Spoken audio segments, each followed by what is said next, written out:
Hey, what's up, guys? Raids here. I've gotten this request for a long time, and it's to do a base tour. And I figured now that my single player world hit 10,000 days, or a little over 10,000 days, it would be a good time to do it. And seeing as we're kind of a lull period here between the end of Feybreak and the upcoming Tides of Terra release, I figured now would be a good time to show you what my bases look like at the very end of Feybreak after 10,000 days. And here I kind of have to dodge a missile because my main base is by a not a syndicate, Feybreak deserters or whatever they're called, the Urine people, Feybreak warriors base. Sometimes they shoot rockets at you. So this is my main base. It's by the Hexalite spot, but it really doesn't need to be. Might as well be anywhere. The very top floor is breeding pens and utility buildings. And here I'm just gonna clear out this guy who actually I aggroed him on the way to make this video, so he chased me all the way over here from the base. So the very top floor is breeding pens and beds. This base is typically at 15 base pals. I only increase it to 50 if I need to really mass breed something. And in that case, this other floor is also mass breeding pens. And we have another floor of also mass breeding pens. So there's a ton of breeding pens here, enough to accommodate, let's say I'm breeding like a breeding project, this gets all filled up with the same pal. So that's the only case where I actually increase it from 15. But otherwise, I don't really have more than 15 pals in any other base. And then the bottom floor is farming or ranching. I kind of have everything in one base, really. At this point, these pals are all so condensed and optimized that I never really felt like I needed more than 15 work pals for anything, like whether it's making gold or making food or anything like that. I don't really use any stacking glitches for farms or anything like that. I don't really feel like I need that much food at this point. I feel like by the time you're at the end game, you're cooking some combat food, but really the food that you need for your pals to subsist is really minimal.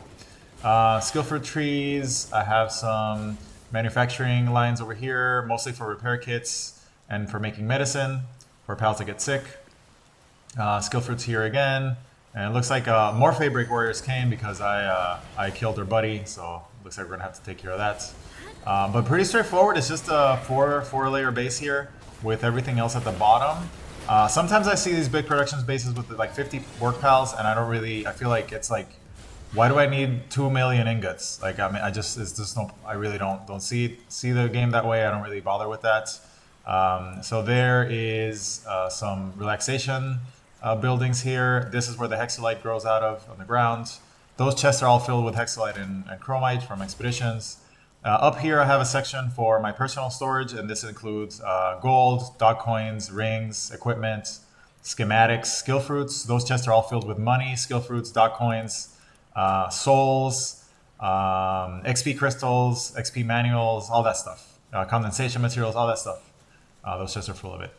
Gold making station here. Again, not really needed. If you crank out spheres at the end game, it's really not needed.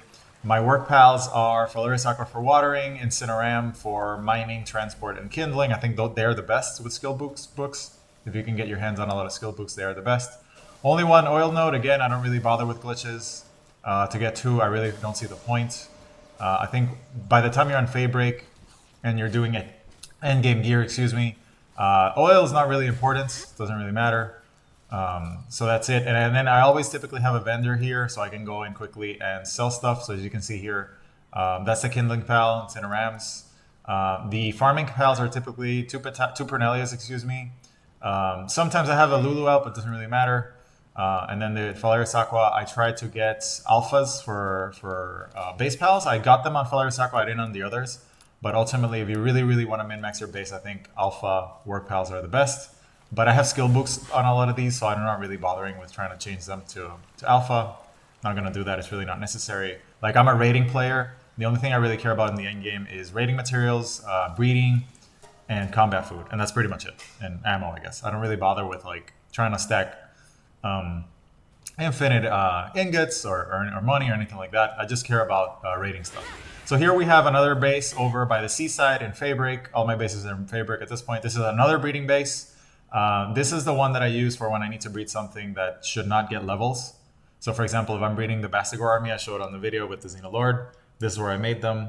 I didn't really bother to add more here. I just got too lazy. But now that I'm not really breeding anything else, this base is full of Necromuses for souls. So I just have Necromus going at all times pretty much for souls.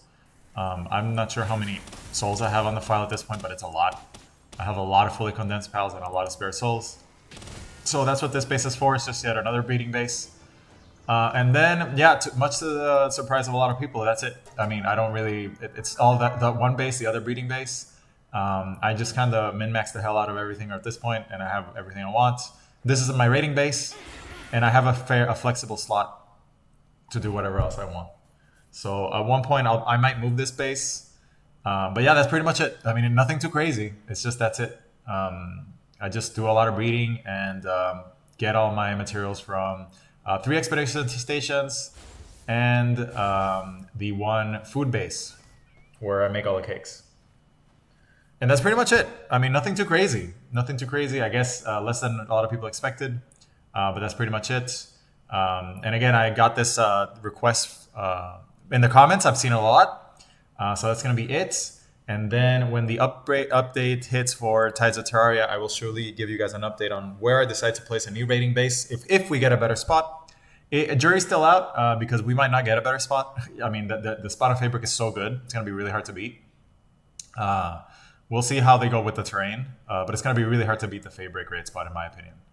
And then the other thing I wanted to talk to you guys about was moving the main base. So the main base, I might move the main base if I get a really important material that needs to be farmed, and in that case, I'll dismantle or place the new base there. I have a 4th flex slot, so I might do that.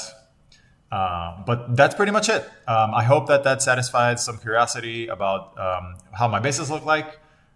And that I hope that answers your questions. I think once you're starting in the mid game and the early game, the players kind of spread out. But as you get to the super end game, I think you can kind of just wrap everything up into the same thing, because your necessity to start branching out into a lot of materials is diminished. And then once your work piles are really fully optimized, I really don't think there's a need for that many work piles. Yeah, so that's going to be it. Let me know if you guys have any questions or comments. Happy to answer them. And I will see you guys on the next one. Thank you for watching.